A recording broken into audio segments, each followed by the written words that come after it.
empezamos donde nos habíamos quedado. A ver, ¿me escuchan ahí? ¿Estamos bien? ¿Sí?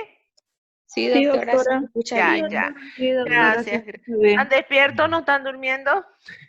No, No, No, dice, dichoso usted No, no. que están en cama seguro, muy tapaditos con el celular al frente. Ay, yo me estoy venteando aquí en mi sala. Bueno, a ver, vamos viendo, habíamos dicho que la parte de biomoléculas, teníamos las biomoléculas orgánicas y dentro de las biomoléculas orgánicas teníamos los hidratos de carbono y vamos a empezar con una de las grandes biomoléculas energéticas que son los hidratos de carbono. Estos hidratos de carbono, y no queda otra que definirlo o tratar de identificarlo como hace la bioquímica estática o descriptiva. La bioquímica estática o descriptiva, ¿se acuerdan ustedes? Voy a hacer un breve repaso para las personas que no estuvieron en la anterior clase, rápido y veloz. La bioquímica estática o descriptiva me dice de que un hidrato de carbono se define como un polihidroxialdehído y un polihidroxicetona, que tiene muchos grupos oxidrilos y que tiene un grupo aldehídico y tiene un grupo cetónica. ¿El por qué lo define así? Lo define así para que ustedes tengan la capacidad de identificar a la biomolécula a golpe de vista, sin necesidad de entrar en más detalle. A grosso modo, eso es un hidrato de carbono. ¿Cómo lo clasifican? ¿Cómo se clasifican los hidratos de carbono? Según su libro, el Antonio Blanco, que es el que estamos siguiendo un poco de referencia, monosacáridos, oligosacáridos y polisacáridos. Sin embargo, en oligosacáridos aparecen los disacáridos. Entonces nosotros decimos, los hidratos de carbono se clasifican en monosacáridos, disacáridos, oligosacáridos y polisacáridos. Entonces entramos de ahí a hablar lo que venían a ser los monosacáridos. Los monosacáridos simplemente es una unidad monomérica, esta chiquitita, esta estructura, que si ustedes la ven, esta es un hidrato de carbono de 6 átomos de carbono. Entonces nosotros decíamos, los monosacáridos tienen el grupo aldehídico o el grupo cetónico. Al tener el grupo cetónico me está estableciendo que pertenece a una de las grandes familias de los monosacáridos que vienen a ser la cetosa. Es decir, los monosacáridos se clasifican en lo que vienen de acuerdo a su cantidad de carbonos presentes, si tiene 6 hexosas, si tiene 5 pentosas, si tiene 4 tetrosas, si tiene 3 triosas. Muy bien. Pero no es la única manera a través de las cuales los hidratos de carbono se llegan, los monosacáridos se clasificaban, si no se clasificaban en aldosa o cetosa, dependiendo la presencia de grupo aldehídico. Si tiene el grupo aldehídico, todo esto que está en la cabeza en el primer carbono es el grupo aldehídico. Todo esto es la familia de las aldosas. Y ahí tenemos el gliceraldehído, que es la primera, el que da origen a toda la familia, la triosa, que da origen a las tetrosas, a las pentosas y las hexosas. O dicho de otra manera, aldotriosa, aldotetrosa, aldopentosas y aldohexosas. ¿Cuál es la aldohexosa de importancia acá? La glucosa, la galactosa y esas dos, la glucosa, la galactosa desde el punto de vista clínico y de interés bioquímico más la manosa. La segunda familia es las cetosas. Las cetosas tenemos la dihidroxicetona, que es el primer monosacárido de esta gran familia. Se caracterizan porque tienen, ves, en el carbono 2, carbono 2, carbono 2, que poseen el grupo cetónico, que siempre va ahí. Entonces, cuando ustedes vean una estructura así, de golpe de vista pueden decir, es un hidrato de carbono sencillo, y al ver que tiene el grupo cetónico, pertenece a la familia de la cetosa. Así usted no se acuerda el nombre, así usted de repente ve una estructura de esta y no sabe qué es la eritrulosa, pero dice, muy bien, viendo las características a golpe de vista, ese parece un hidrato de carbono, más propiamente un monosacárido. Y les digo esto para el que de repente decida hacer la medicina ortomolecular como parte de una especialidad, conocimiento, ahí se van a pulir en todo lo que es la parte bioquímica. Sí o sí se ven las estructuras y se trata de entender el funcionamiento de estas dentro de la materia viva. Entonces aquí tenemos la la cetotriosa, la ceto serían tetrosa, la cetotetrosa, la cetopentosa y la cetohexosa. ¿Por qué ceto? Porque tiene el grupo cetónico. La de importancia, la fructosa. Mírenla, tienen los 6, entonces yo diré que la fructosa es una cetohexosa. Bien. Ahí tienen, dicho de otra manera, un cuadro donde les muestra todo lo que les he ido reflejando de manera verbal. Simplemente estoy haciendo un breve repaso. Habíamos visto después la parte de los enantiómeros. Los enantiómeros dentro de los isómeros dentro de los hidratos de carbono, nos habíamos quedado en los enantiómeros, si se recuerdan habíamos visto algo, y que les dije que para que existan esta forma de estructura yo necesito que tenga un carbono quiral. Al tener un carbono quiral, que venía a ser un carbono quiral no viene a ser más que un carbono sustituido o unido, sus enlaces, su tetravalencia, está unido a 4 tipos de átomos o grupo de átomos diferentes. ¿Qué le confería eso a la estructura? Eso le confería un movimiento. Ese movimiento me llevaba a definir 2 tipos de enantiómeros. D, si el oxidrilo está a la derecha, y L, si el oxidrilo está a la izquierda, considerando el carbono quiral. Esto entonces me lleva no simplemente a definir, y ustedes dicen, ¿y por qué el oxidrilo? ¿Por qué no el hidrógeno? ¿Por qué no otro? Porque por convención química se quedó que, y además que se tomaban fotos a las estructuras, se quedó que cuando el oxidrilo está a la derecha, la estructura enantiomérica es D. Cuando el oxidrilo está a la izquierda, la estructura enantiomérica es L.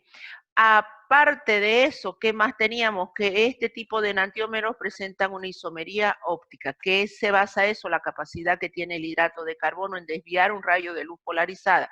Si va en el sentido de las manecillas del reloj, electrógiro o positivo.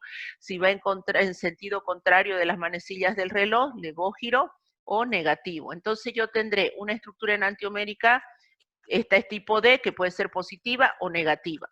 Tendré una estructura enantiomérica de tipo L que puede ser positiva o negativa. ¿Cuál era la relevancia o el interés bioquímico en su formación como futuro profesional médico? Es que reconozca e identifique que el cuerpo del ser humano, del ser vivo, no va a reconocer, del ser humano más propiamente, no va a reconocer o identificar a los L hidratos de carbono, lo va a considerar como un elemento de desecho, no lo va a ocupar para generar energía, porque habíamos establecido que 3 grandes fuentes, 3 son las grandes funciones de los hidratos de carbono: energética, reserva energética y estructural. Entonces, su mayor fuente, la mayor importancia en cuanto a sus funciones es la energética. Entonces, ¿será que si llegara a entrar a producirse una L-glucosa o L-fructosa, mi cuerpo lo va a identificar para metabolizarlo? No, no le va a servir.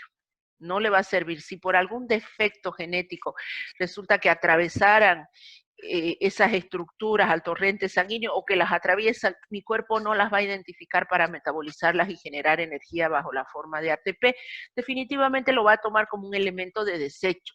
Entonces, de ahí la importancia de identificar qué significa este D. No es un adorno, ni este L, ni peor los signos de al lado, no son adornos del autor, el Antonio Blanco, del Harper, etcétera, no, simplemente que le están diciendo que aparte de presentar esta enantiomería D y esta enantiomería L, presentan una actividad óptica, esa capacidad que tiene. Pero mi cuerpo va a ser capaz de asimilar un D más o un D menos, sí, pero va a asimilar un L más o un L menos, no, no le interesa. Muy bien. Nos habíamos quedado después en epímeros. Los epímeros, ¿se acuerdan que eran estructuras muy similares entre sí que varían en la composición de un átomo carbono en específico? En este caso, la glucosa tiene 2 grandes epímeros, que es la galactosa. Es la misma estructura de la galactosa, es la misma estructura de la glucosa, solamente que en el carbono 4, fíjense, el oxidrilo está invertido. Carbono 1 idéntico, carbono 2 idéntico, carbono 3 idéntico, pero cuando me vengo al carbono 4, la galactosa tiene el oxidrilo a la izquierda, sin embargo la glucosa lo tiene a la derecha.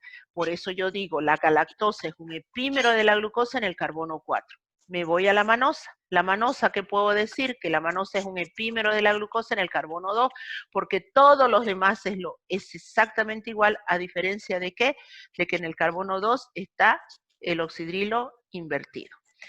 Muy bien, ahí me había quedado, hecho un pantallazo, un repaso general a velocidad rayo para que ustedes puedan de alguna manera tener un conocimiento previo de la clase anterior. Muy bien, vamos a la segunda familia. Yo le dije que los isómeros o los estereoisómeros tienen la capacidad de que se mueven las moléculas en el espacio. El movimiento de estas moléculas en el espacio, de alguna manera, me genera diferentes posiciones. Esas posiciones van a llevar a que yo tenga, un ratito, ya, me va a llevar a que yo tenga algunas estructuras lineales, como las que acabamos de ver hace un momento, o que yo tenga las estructuras cíclicas, que se cierre.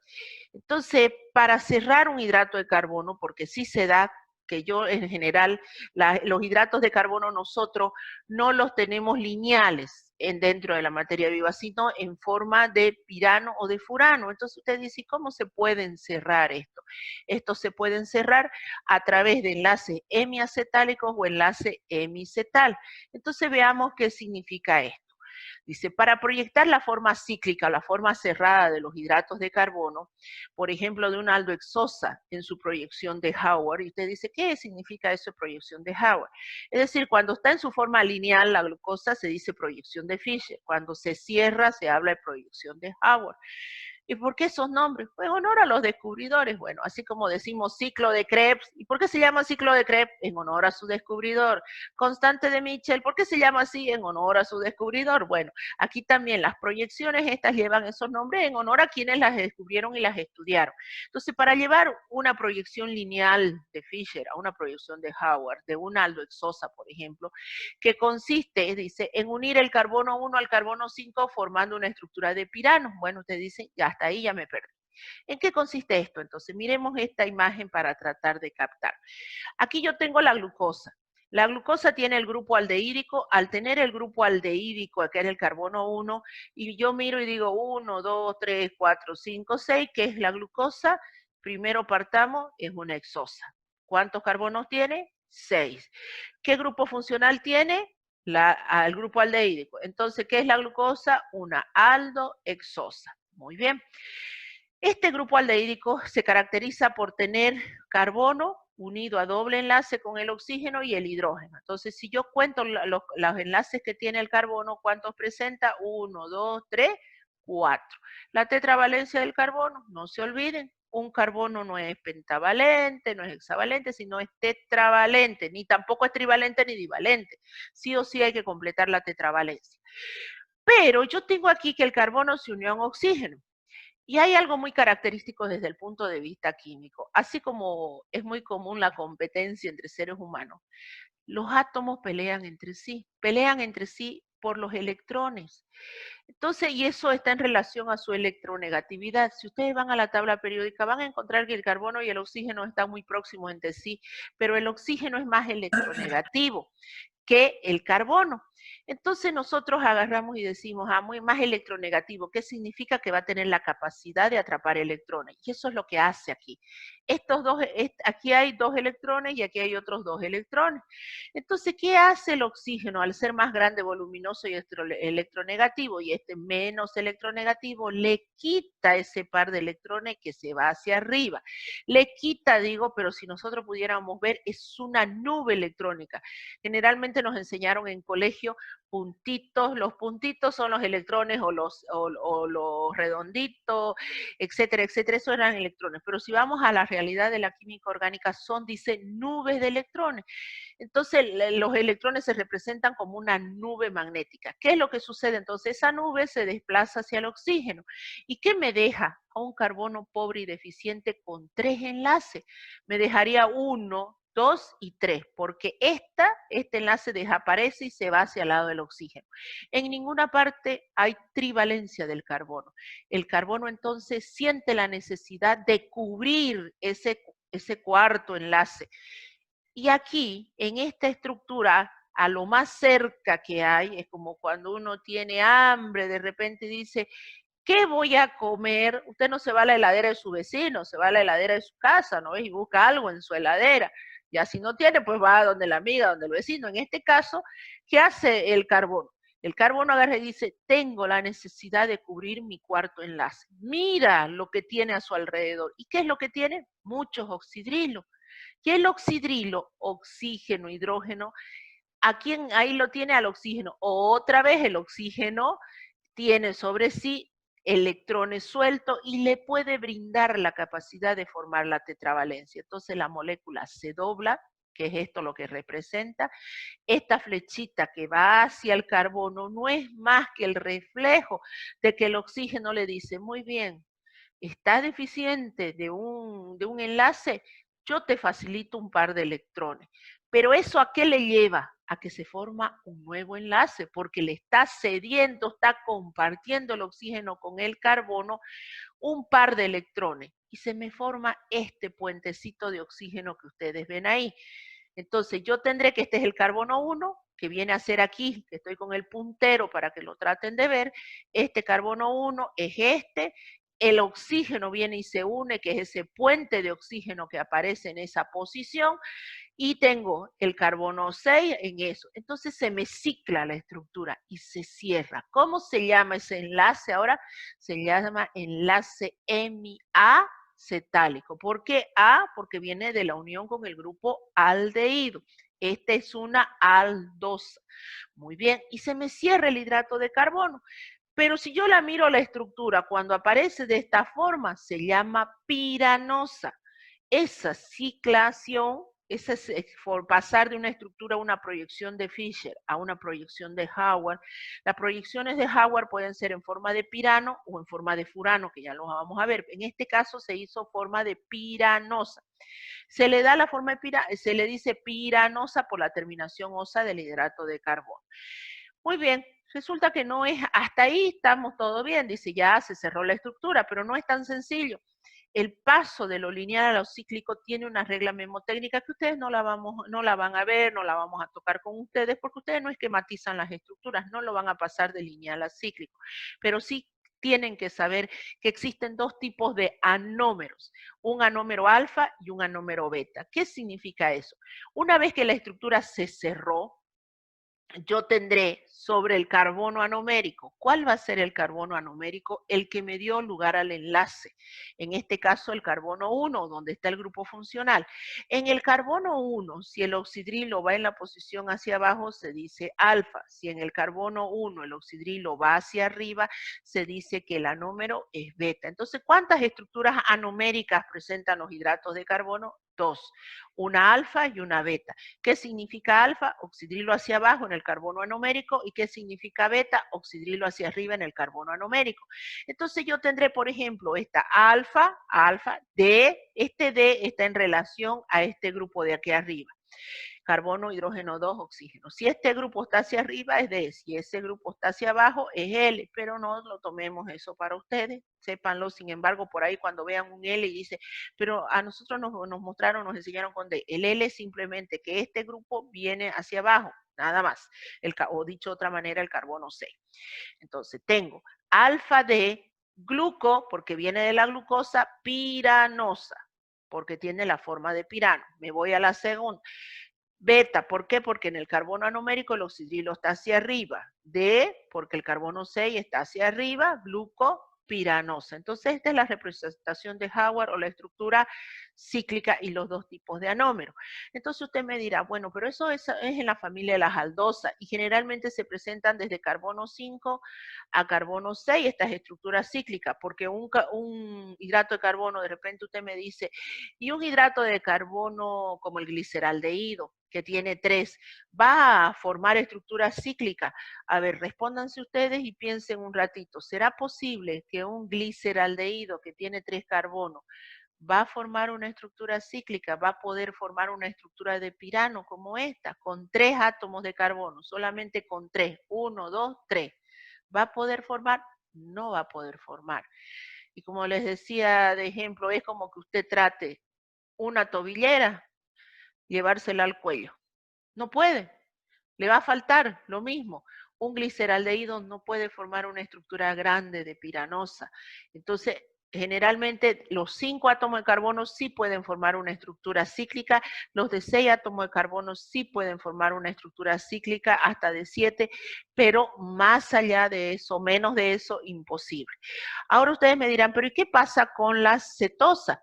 ¿Será que las cetosas pueden formar estructuras cíclicas? ¿Cetosas como cuáles, por ejemplo, como la fructosa, como la ribulosa? ¿Será que pueden formar estructuras cíclicas? Sí pueden formar estructuras cíclicas. Y veamos, en este caso me dice, para proyectar la forma cíclica de una cetohexosa, según la proyección de Howard, se acerca el carbono 2 hacia el carbono 4, hacia el carbono 5, perdón, y formamos ahora una estructura de furano. Dicho en cristiano es lo que tienen ahí al frente. Entonces, nosotros miramos aquí y esta es la estructura de furanosa. Muy bien, veamos. Este es el carbono 1, carbono 2. El grupo funcional me está apareciendo, fíjense, el grupo cetónico me aparece en color azul. Entonces, ¿por qué? Porque el carbono 2, su carbono anumérico que se llama, aparece en el cuerpo de la cadena. No puede ir arriba en la cabeza como en el caso del aldehído. Entonces, esto es 1, 2, 3, 4, 5 y 6. Son 6 carbonos. ¿Qué es? Si tiene el grupo cetónico, es una cetohexosa. ¿Cómo se llama en este caso? Fructosa. Ahora veamos. Como aquí hay doble enlace, pasa exactamente lo mismo que había ocurrido anteriormente. Este doble enlace salta, se pone en la posición alrededor del oxígeno, otra vez queda 1, 2, 3. 3 enlaces, otra vez un carbono desprovisto.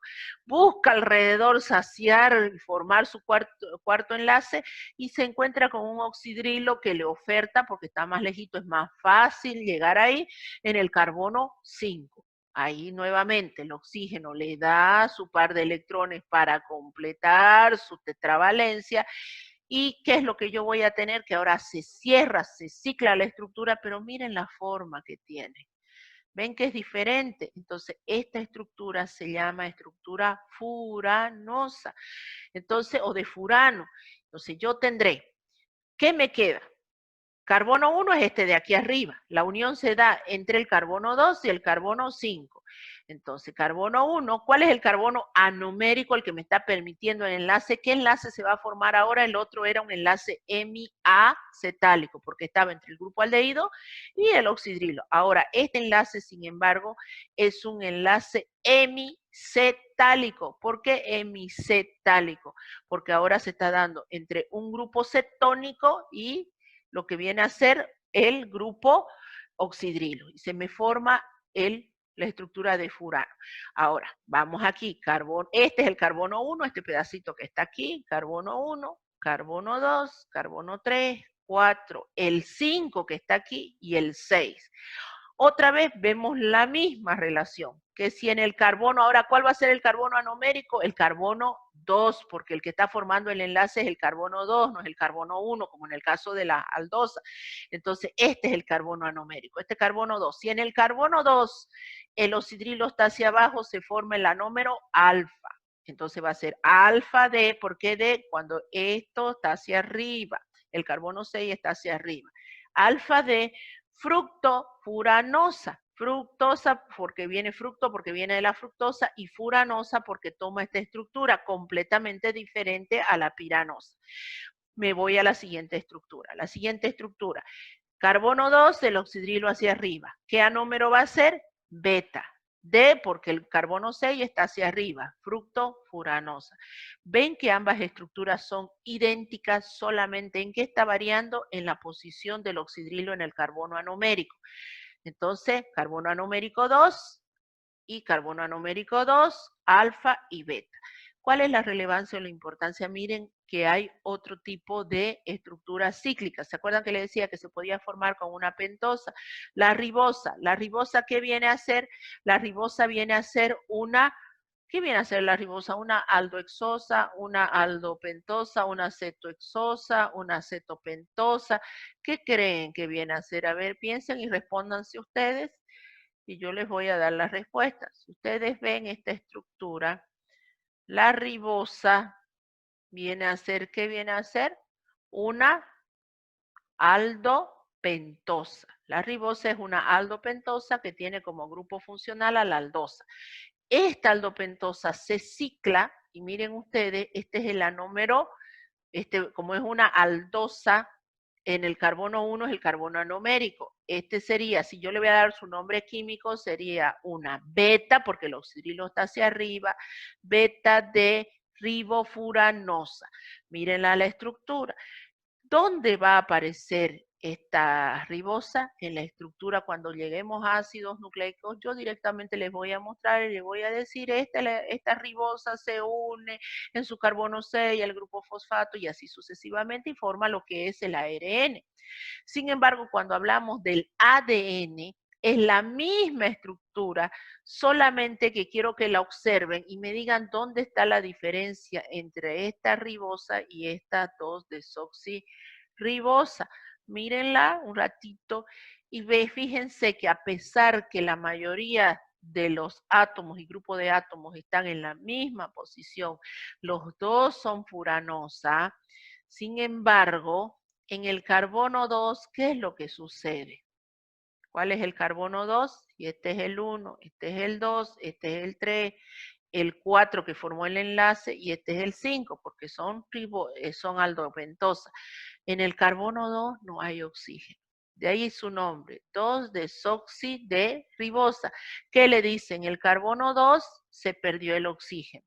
Y se perdió el oxígeno. ¿Y esta estructura existe? Claro que existe. Forma parte del ADN. Ácido, por eso ácido desoxirribonucleico. Entonces ven que todo tiene una explicación, que de dónde, ¿por qué se llama ácido desoxirribonucleico? Porque tiene un hidrato de carbono en el cual su hidrato de carbono ha perdido un oxígeno en el carbono 2. Así de sencillo, todo tiene un porqué. Muy bien, sigamos entonces. Lo mismo, visto de otra manera, donde aquí sin embargo me figuran las posiciones de los átomos de carbono, 1, 2, 3, 4, 5, 6, fíjense el 6 hacia arriba, aquí están ese par de electrones que le digo que tiene el oxígeno que le cede al carbono y se forma el enlace hemiacetálico, porque esta es una aldosa, se cicla y tengo los dos anómeros, alfa, si el oxidrilo está hacia abajo, beta si el oxidrilo está hacia arriba en el carbono anomérico o carbono 1. Carbono 1, 2, 3, 4, el 5 que forma el puente y el 6. Listo. Eso simplemente se los explico para que ustedes miren y no crean que es algo difícil, que es algo complicado, que la miren la estructura y digan, ay, no le entiendo, cierran el libro y se perdió. Para mí sería más fácil mostrársela a la estructura, no explicárselas, y pasar, y listo. Esta es la número alfa y esta es la número beta. Pasemos al siguiente. Así en una clase terminamos todo, pero la idea es que ustedes traten de entender la parte molecular de los componentes químicos que forman parte de la materia viva.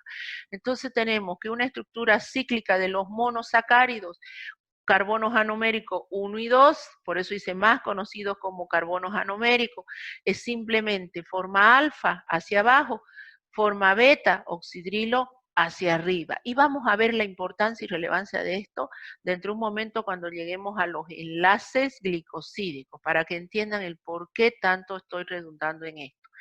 Ahora vamos a ver el tercer tipo de los isómeros. Habíamos dicho que los hidratos de carbono presentan diferentes formas de acomodarse en el espacio. Enantiómeros, que ya lo vimos. Anómeros, que acabo y terminé de explicar. Los epímeros también, que ya vimos. Ahora conformacionales. Y me faltaría los tautómeros, que lo explico así nomás. Isómeros conformacionales. Los isómeros conformacionales son, dice, moléculas con la misma configuración estereoquímica, pero que difieren en su configuración tridimensional. Se lo explico más sencillo. En los isómeros conformacionales no existe formación de enlace, no hay. Hace un momento yo les dije, para pasar de lo lineal a lo cíclico, se forma un enlace hemiacetálico o un enlace hemicetálico. Listo. Entonces ahí se formó un enlace. O en su defecto, en otras estructuras se pierde, a veces enlace se mueve en la molécula. En este caso lo que existe es una simple deformación de la estructura. Y se presentan dos isómeros conformacionales muy característicos en los hidratos de carbono, más propiamente en las aldosas del tipo hexosa.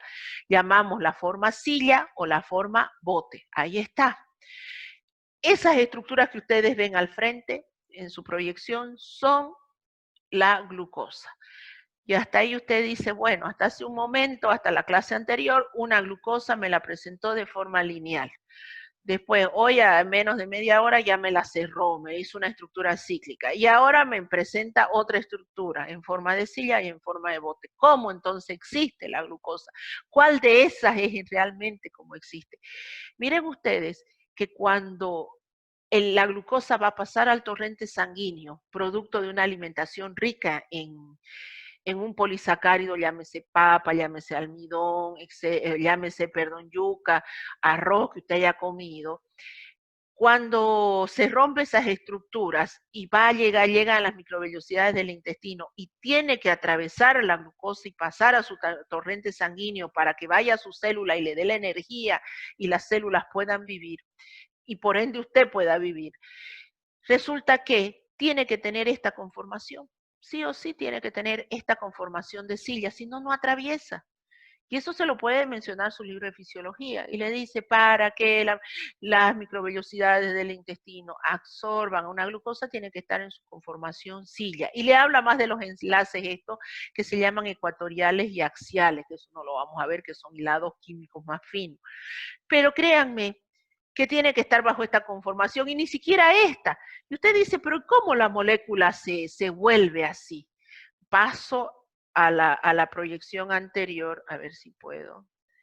Aquí está, miren.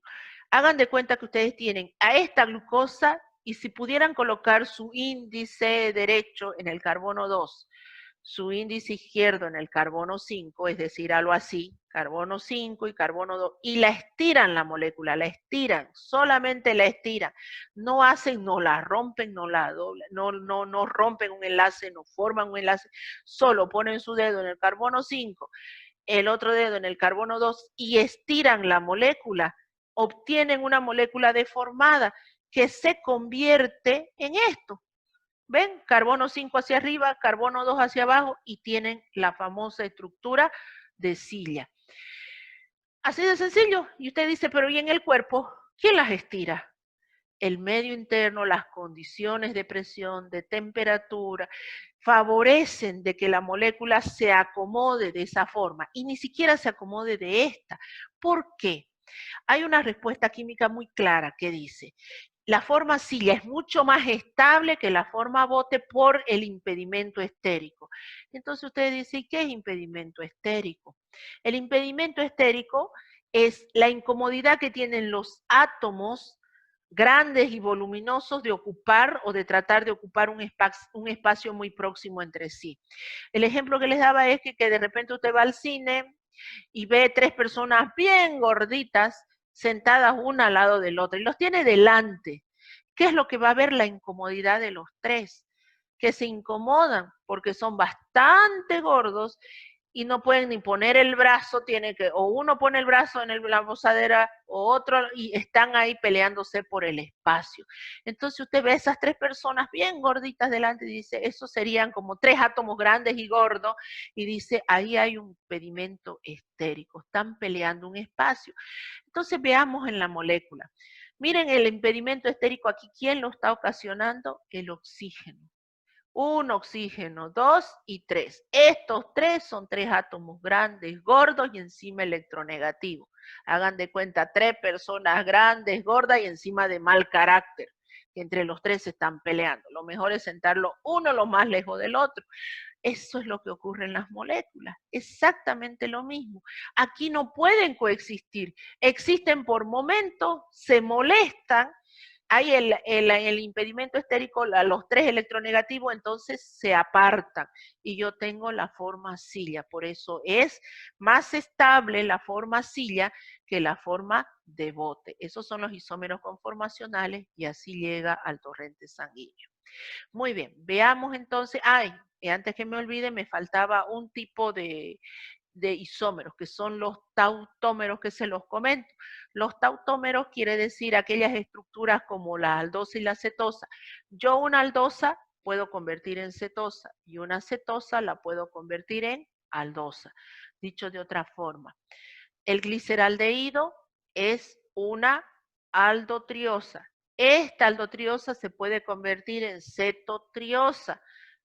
¿Cómo? Por simplemente saltar los enlaces y se convierte en dihidroxicetona. Ahora al revés, ¿una dihidroxicetona se puede convertir en gliceraldehído? Sí, para cualquiera de la familia. Entonces, esas son estructuras tautoméricas. Finalmente, ¿cuáles son los isómeros o estereoisómeros de los hidratos de carbono?